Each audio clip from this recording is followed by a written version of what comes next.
espada, nem com lança, porque...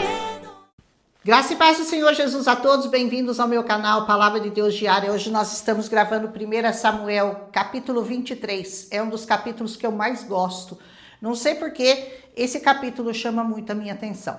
Eu quero agradecer a todos que têm deixado o like e continua deixando porque isso é importante. E aqueles que são novos inscritos, eu vou pedir para vocês acionarem o sininho da notificação para que todos os dias vocês recebam um capítulo novo dessa palavra poderosa do Senhor nas nossas vidas. Nós vamos aqui ver que Davi vai salvar uma cidade chamada Keila. Ele ouve falar porque os filisteus estavam dominando, atacando, pelejando contra a cidade de Keila. E ele decide ir lá para ajudá-los. Mas ele não vai fazer isso sem antes consultar o Senhor. Essa atitude do Davi, que você vai ver várias vezes, ele faz uma consulta ao Senhor, deveria ser para nós um alerta, deveria ser para nós um conselho. Tudo que você for fazer, seja simples ou seja bastante complicado, como era o caso dele, consulte ao Senhor e Ele vai te dar uma resposta, se você deve proceder dessa maneira ou não. Ele consulta ao Senhor para saber se deveria subir contra os filisteus e ele diz para ele ir e livrar a cidade. Versículo 2. O Senhor tem interesse em livrar as cidades das mãos dos diabos. Essa cidade de Keila era uma das cidades de Israel que estava sendo atacada pelos filisteus. Seus homens achavam que não, que era muito perigoso. Eles tentam dissuadir o Davi, mas ele já havia consultado ao Senhor. Ele volta a consultar o Senhor, porque todo mundo falando não vamos. Ele volta a consultar o Senhor e o Senhor diz, não, pode ir contra eles que eu estou com você. Davi então peleja contra os filisteus e ele faz um grande estrago naquela cidade. Leva o gado, livrou o gado, livrou todos os moradores de Keila. Versículo 5. Saul fica sabendo que Davi estava em Keila. Alguém foi avisar o Saul que o Davi estava ali e ele desce para lá com seus homens para cercar Davi. Versículo 7 e 8. Veja bem, mas o Davi não estava indo lá pela vontade do Senhor? O Senhor não tinha falado para ele ir lá? E como que o Senhor permite que o Saul vá contra ele? Mas vamos ver que o Senhor vai livrar o Davi em todas as situações, porque ele dá o problema, mas ele permite o problema, mas ele te dá o escape. Davi pede a Abiatar, o filho de Aimeleque, que tinha levado o éfode, e busca novamente o conselho do Senhor. Só nesse capítulo é a terceira vez que Davi, para tomar qualquer atitude, vai buscar conselho do Senhor para saber se mesmo ele tendo salvado a cidade, os cidadãos de lá o entregariam a Saul. Ao que o Senhor respondeu, sim, eles vão te entregar. Que coisa, né? Falou, Senhor, eles vão me entregar para o Saul, mesmo eu tendo vindo aqui para salvá-los? O Senhor, vão sim, vão te entregar, viu, Davi? Então não é porque o Senhor permite que você faça alguma coisa que ele não vai permitir que coisas contrárias aconteçam contra você.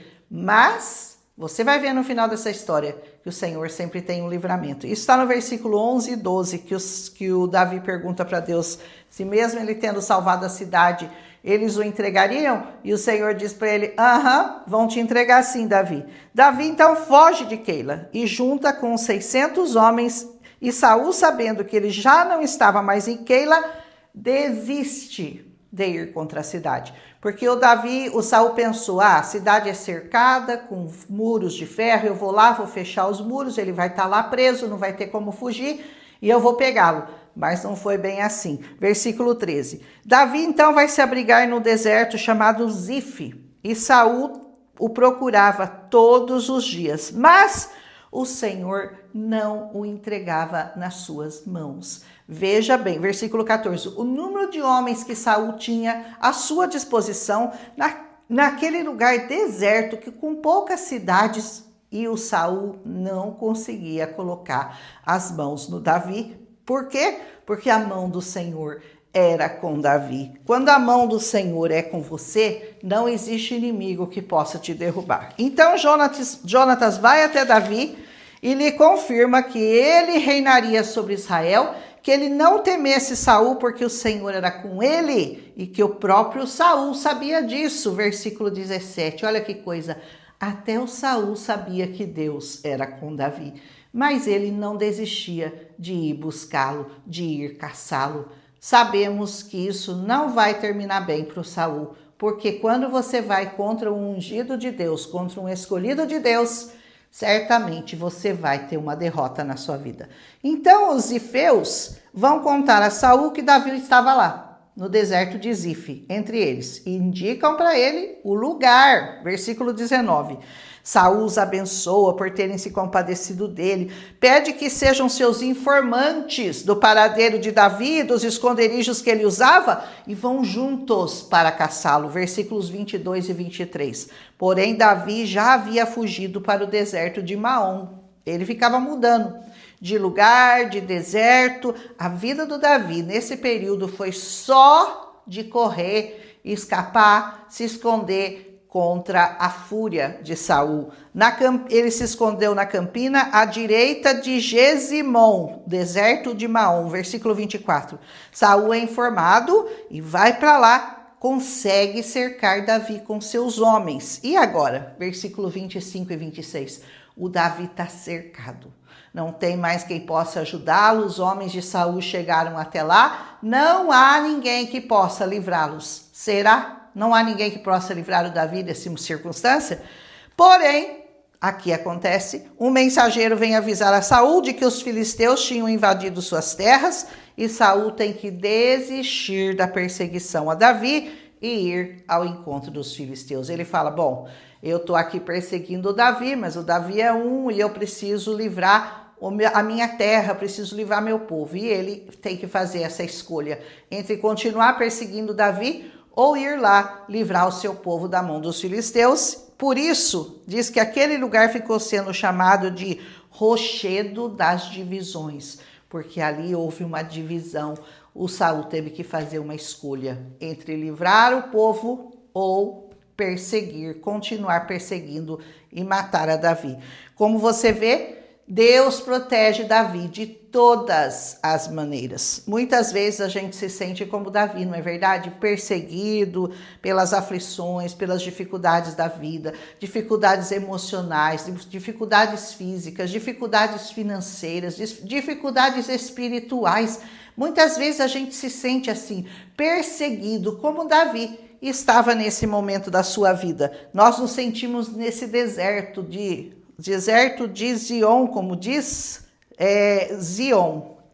Agora ele já estava no deserto de Maom. A gente se sente assim também, perseguido, desamparado. Parece que Deus esqueceu de você, não é verdade? Mas o Senhor sempre tem para você um refúgio.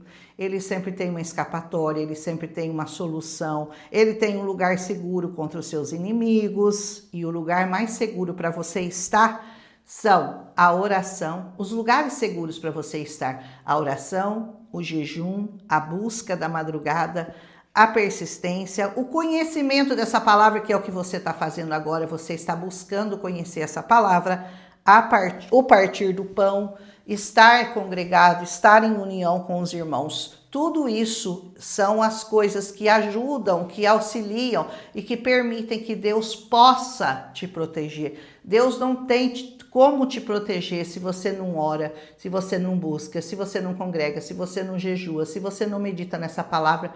Como? Porque Deus tem essas armas aqui para nós espirituais. Então consulte sempre ao Senhor, busque sempre ao Senhor, busque estar na presença dele. Deus estava com Davi na caverna, no deserto de Zif. Sabe o que Zif quer dizer? Aprimorar, emoldurar. Às vezes Deus permite que você fique nesses lugares que são...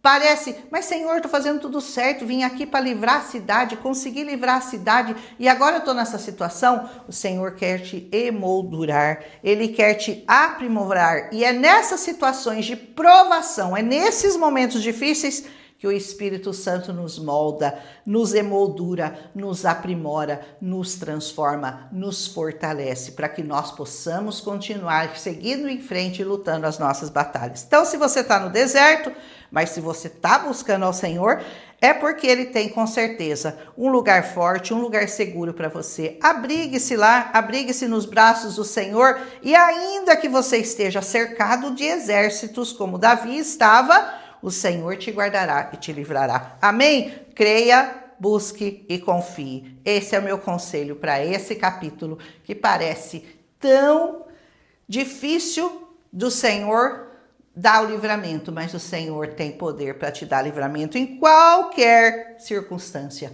Ele nunca falhou e ele nunca falhará. Amém? Fiquem abençoados em nome de Jesus. Amanhã a gente volta com 1 Samuel, capítulo 24. Milagre visitou a minha casa. Saberá toda esta multidão que o Senhor salva. Não com a espada